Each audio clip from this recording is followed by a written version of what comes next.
Hello everyone, this is W Singh. You are watching ease to learn English spoken channel. और आज जो मैं आपके लिए लेके आया हूँ वो ए टू जेड ऑब्जेक्ट्स जो हैं उनकी साउंड्स के बारे में हम डिस्कस करने वाले हैं। फिर मीन्स आज आप सीखेंगे कि किसी ऑब्जेक्ट की साउंड को इंग्लिश में क्या बोलते हैं। सो अगर आप भी ऑब्जेक्ट्स की साउंड्स के बारे में सीखना चाहते हैं तो वीडियो को लास्ट तक देखिएगा, और अगर आपको पहले आती थी तो उनको रिवाइज करने के लिए इस वीडियो को देखिएगा, ताकि आपको भी पता लगे कि आपने जो पहले कभी ऑब्जेक्ट्स की साउंड सीखी थी आज आपको कितना अच्छे से याद है, और जो नया होगा आप सीख जाएंगे। सबसे पहला ऑब्जेक्ट जो हमारा रहेगा वो रहेगा ड्रम। ड्रम की जो आवाज होती है उसको हम ताल बोलते हैं, और इंग्लिश में इसको बोलेंगे हम बीट। वैसे आपने सुना होगा दिल की धड़कन के लिए भी बीट का यूज किया जाता है। इट मीन्स धड़कन का मीनिंग भी अगर हम लेंगे इंग्लिश में तो बीट होगा। दिल की आवाज धड़कन और ड्रम की ताल जो होती है उसकी आवाज बीट। तो दोनों के लिए हम बीट का यूज करेंगे, चाहे वो ड्रम है या फिर हार्ट है। एग्जाम्पल इस तरीके से हो सकता है, देयर आर 4 बीट्स, मतलब 4 जो धड़कन है वो काउंट की गई, या फिर ताल की बात करेंगे तो 4 ताल जो है वो काउंट की गई। तो इस तरीके से हो सकता है। सेकंड हमारे यहाँ जो ऑब्जेक्ट रहेगा वो है बॉम्ब, जिसको हम हिंदी में बम बोल सकते हैं। इसकी जो आवाज होगी जब भी बम फटेगा वो रहेगा ब्लास्ट। ब्लास्ट मीन्स धमाका। ऑब्वियसली धमाका ही होता है। एग्जाम्पल के थ्रू समझते एग्जाम्पल हो सकता है, द ब्लास्ट किल्ड 8 पीपल। धमाके की वजह से क्या हुआ, 8 लोगों की मृत्यु हो गई, मर गए। नेक्स्ट हमारा जो ऑब्जेक्ट है वो है दरवाजे की चरमराहट। जब भी दरवाजे की चरमराहट हो तो दरवाजा, आपने बहुत बार हॉरर मूवीज में देखा होगा एक आवाज आती है ना चर करके। वो चरमराहट जब दरवाजे की होगी उसको इंग्लिश में बोलेंगे क्वेक। कैसे, एग्जाम्पल के थ्रू समझ सकते हैं, I heard the creaking of door at midnight. आधी रात को मैंने दरवाजे की चरमराहट सुनी। हो सकता है कोई आत्मा आ गई हो। Just I'm kidding। और नेक्स्ट ऑब्जेक्ट की अगर हम बात करें वो रहेगा फायर के बारे में। तो आपने बहुत बार देखा होगा जब आप जो है वो तप रहे होते हैं, ताप रहे होते हैं, सर्दी में मोस्टली आप देखते हो कि लोग आग जला के उसके सराउंडिंग बैठ जाते हैं और हाथ तापते हैं ताकि सर्दी से उनको छुटकारा मिले। या फिर बहुत बार आप देखते हो कि जो हॉलीवुड मूवी होती है उनके अंदर दीवार के अंदर चिमनियां आप देखते हैं, तो वो भी तापने के लिए होता है। तो आपने एक आवाज सुनी होगी जब भी आग जल रही होती है तो लकड़ियां जो होती है उनसे आवाज आती है चटक चटक करके, जिसको आप चटचटाना बोल सकते हैं। तो इस आवाज को इंग्लिश में आप बोलेंगे crackle. Yes of course, crackle. Example कुछ इस तरीके से हो सकता है, the lamps crackled and popped in the fireplace. तो पॉप का मतलब आप बहुत बार देखते हैं ना, वो एकदम से टूट के जो कोयला है इधर उधर बिखरता है, लाइक। क्रैकल जब लकड़ियां जलते हुए चटचटाने की आवाज कर। नेक्स्ट अगर हम बात करें तो ऑब्जेक्ट रहेगा हमारा लॉक या फिर पेन। मतलब जब भी ताले की या पेन की बात करते हैं तो कुछ है कि पेन को बजाते रहते हैं तो चटकारना एक आवाज होती है। लॉक में भी होती है जब लॉक को खोला या बंद किया जाता है। ऐसी आवाज के लिए आप यूज करेंगे click. Yes of course, click. कैसे, Rahul clicks his pen, I hate this sound. Rahul क्या करता है, क्लिक्स करता है, पेन बजाता रहता है क्लास में मेरे साथ बैठे, और मुझे ये साउंड बिल्कुल पसंद नहीं। और नेक्स्ट साउंड है हमारी क्रैक। अब क्रैक की अगर हम बात करें तो ये जो साउंड होती है बहुत बार आपने महसूस किया होगा, कुछ लोग उंगलियां चटकाते तो कड़क कड़क करके जो आवाज आती है उसको क्रैक बोला जाता है। एग्जाम्पल कुछ इस तरीके से हो सकता है, he always cracks his knuckles। वो हमेशा क्या है कि अपनी उंगलियां जो है वो चटकाता रहता है, जिनके अंदर से फिर आवाज आती है कड़क कड़क। नेक्स्ट हो गया यहाँ पे, जब ऐसी साउंड जब दो ऑब्जेक्ट जो भारी ऑब्जेक्ट होते हैं आपस में टकराते हैं तो जो आवाज बनती है इस आवाज को बोला जाता है क्लंक। क्लंक कैसे, she shut the car door with a cluck।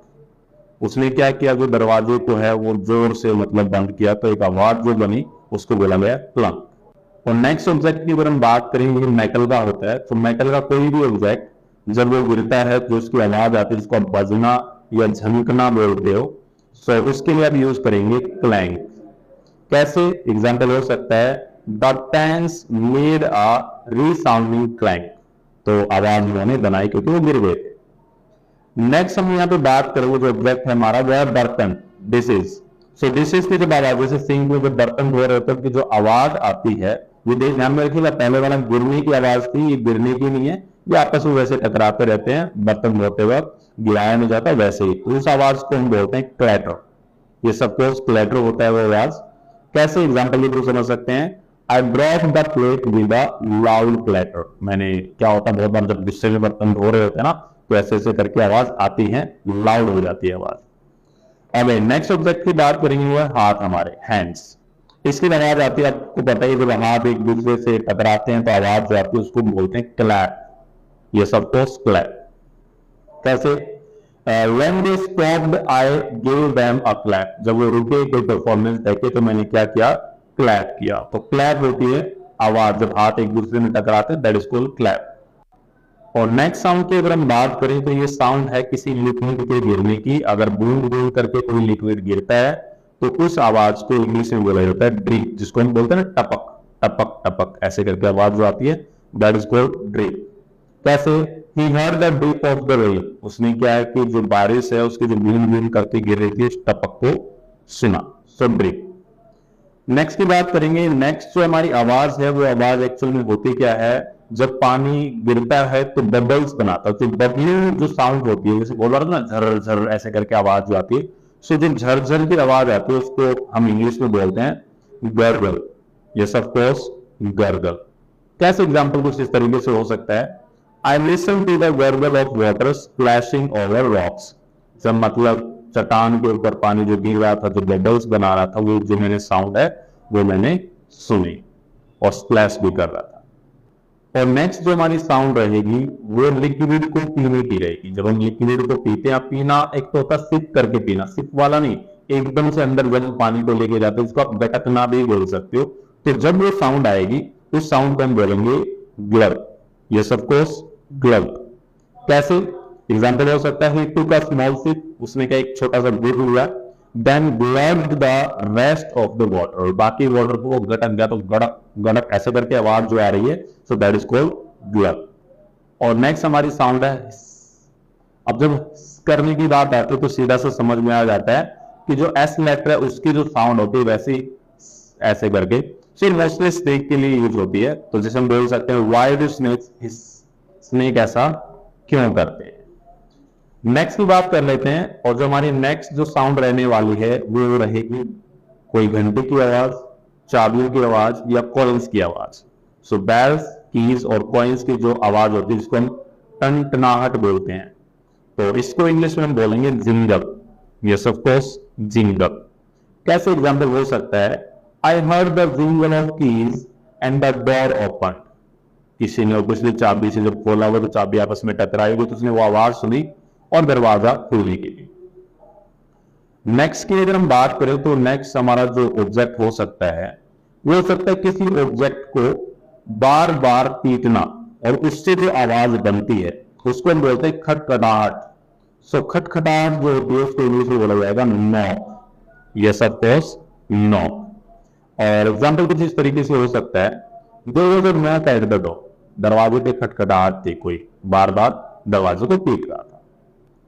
Next की अगर हम बात करें तो नेक्स्ट हमारी जो आवाज हो सकती है वो आवाज रहेगी लीव्स या पेपर्स, मतलब पत्तों की आवाज या पेपर की आवाज को हम बोलते हैं, जैसे हिंदी में बोलेगा सरसराहट। तो जो सरसराहट की आवाज होगी उसको इंग्लिश में बोलेंगे रसल। ये सब कोर्स रसल। कैसे? A sudden breeze rustled the leaves, मतलब ये अचानक से जो आई हुई हवा थी उसने क्या किया, पत्तों को, ऑब्वियसली आदमी दोनों को बहुत बार आने सरक जाते हैं, उड़ जाते हैं, सो वो आवाज करते हैं, सरसराहट करते हैं, तो रसल। नेक्स्ट हम यहाँ पे बात करें तो नेक्स्ट वाली जो साउंड होती है ना वो बहुत डीप साउंड होती है, और यहाँ मैं इसको यूज कर रहा हूँ गड़गड़ाहट के लिए। जैसे क्या होता है, बहुत बार हम कुछ खा लेते हैं, खाने के बाद पेट में एक आवाज आती है, और बहुत बार फील भी होती है, खुद भी होती है, दूसरों को भी होती है। तो वो जो डीप फील होता है पेट के अंदर, फिर उस आवाज को हम इंग्लिश में बोलेंगे रंबल।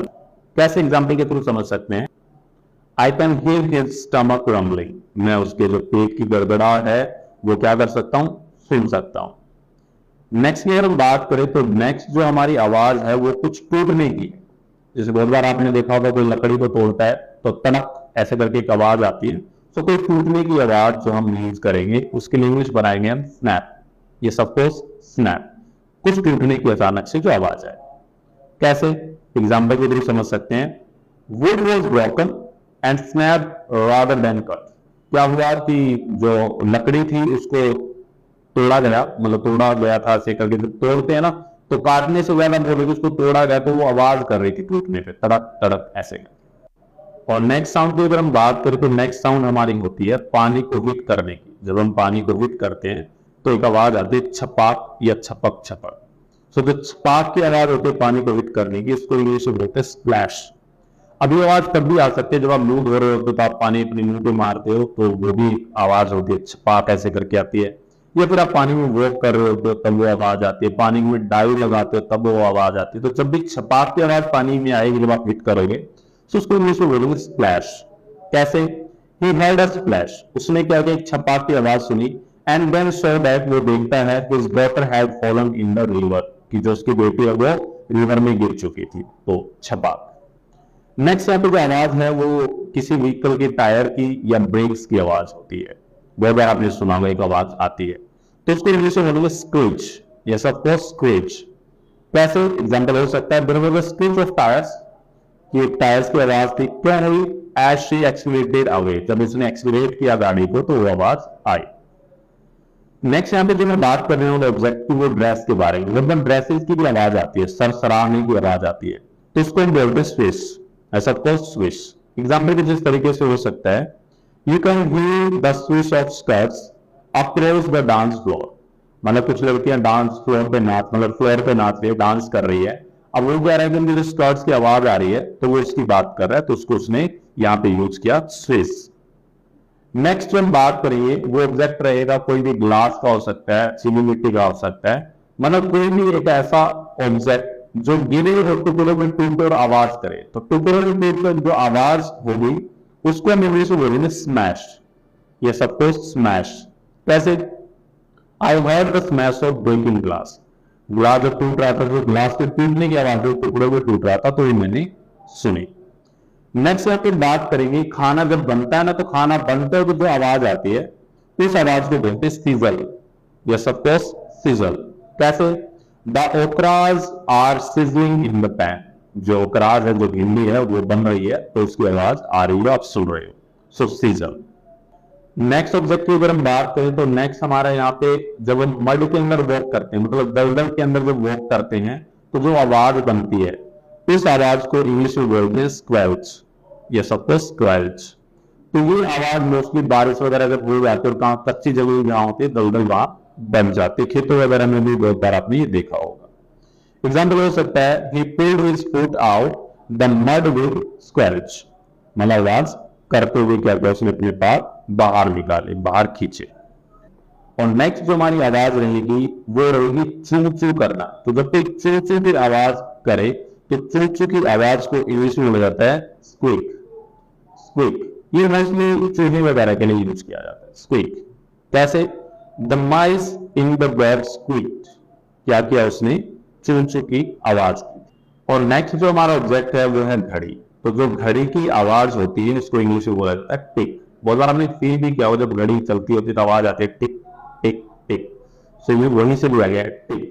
सो घड़ी की आवाज है टिक। कैसे? एग्जाम्पल को कुछ समझ सकते हैं, I like the tick of the grandfathers clock. जो मेरे दादाजी की घड़ी है ना उसकी आवाज जो टिक टिक करती है ना वो मुझे पसंद है। नेक्स्ट हमारे यहाँ जो रहेगा साउंड वो रहेगा, कोई हैवी ऑब्जेक्ट अगर गिरता है तो जो गिरने की आवाज आती है, जैसे बोलता ना गदगद या गरड़ ऐसे करके, सो उस आवाज को बोलते हैं थर्ड। ये सबको थर्ड। कैसे? The bag landed on the floor with a third. जो बैग है जमीन पे गिरा थर्ड करके, मतलब उसकी गदर की आवाज आई वहां पे। सो हैवी ऑब्जेक्ट की गिरने की आवाज थर्ड। नेक्स्ट हमारे यहाँ पे हो जाएगा जो साउंड है वो क्या होता है कि बहुत बार किसी चीज को जोर से मारा जाता है। जोर से मारने की आवाज, मतलब किसी चीज को जोर से चोट मारे तो चोट मारने पर जो आवाज आएगी, बहुत बार हैवी ऑब्जेक्ट को ऐसा किया जाता है। हैवी ऑब्जेक्ट को जब किसी चीज से जोर से पीटा जाता है तो आवाज, जैसे हथौड़े से आप पीटते हो, या बहुत बार आपने बड़ा सा लोहे का गोला देखा होगा, दीवार तोड़ने के लिए उस पर छोड़ा जाता है। सो लाइक जोर से चोट मारना, जो आवाज आपकी आए उसको बोलते हैं वैक। ये सब कोर्स वैक। कैसे? He gave the ball a whack with his stick. उसने स्टिक से बॉल को जोर से मारा ऐसे करके। नेक्स्ट हमारा यहाँ पे जो रहेगा वो रहेगा, जैसे बहुत बार हमने फील किया होगा, जब व्हील है ना व्हीकल का क्विकली घूमता है तो उसकी एक आवाज बनती है। सो जब भी व्हील क्विकली घूमे इसकी एक आवाज बनी, आपने बहुत बार महसूस किया होगा जब फिल्म वगैरह में देखते हो तो एकदम से आवाज आती है, तो उस आवाज को बोलते हैं वेव। कैसे? As I bike around I can hear the wheeling of my wheels. जैसे मैं बाइक घुमाता हूँ तो आवाज सुन सकता हूँ, जो व्हील्स की आवाज होती है, जो व्हीलिंग कर रहा होता है, साउंड जो आती है। और लास्ट अगर हम यहाँ पे बात करें ऑब्जेक्ट की, वो है हमारा एरोप्लेन। सो एरोप्लेन की जो आवाज होती है उसको इंग्लिश में बोलते हैं zoom. Yes of course zoom. कैसे एग्जांपल के थ्रू समझ सकते हैं? I could not have slept because of zoom of aeroplane. जो हवाई जहाज की आवाज थी ना, उस आवाज की वजह से मैं क्या है कि सो नहीं सकता था, क्योंकि फर्स्ट टाइम मेरा एक्सपीरियंस था, मैं दिल्ली में पहली बार गया था तो मैं सो ही नहीं पाया, क्योंकि बार बार ऊपर से जहाज आते जाते रहे। सो डियर, ये थे ए टू जेड ऑब्जेक्ट्स और उनकी साउंड्स। आई होप आपको समझ में आया होगा। अगर नहीं आया तो वीडियो को दोबारा से जरूर देख लीजिएगा आप। हाँ, अगर वीडियो अच्छा लगा है तो वीडियो को लाइक कर लीजिएगा। चैनल पे पहली बार है तो सब्सक्राइब करना बिल्कुल मत भूलिएगा, क्योंकि मैं वो हर कोशिश करता हूं जिससे आपका स्पोकन अच्छा हो सके। हाँ, आप डिसलाइक भी कर सकते हैं अगर आपको अच्छा नहीं लगा, बट अगर आप डिसलाइक करेंगे मुझे बुरा लगेगा। सो मिलते हैं किसी नए टॉपिक के साथ। Till then, have a nice time.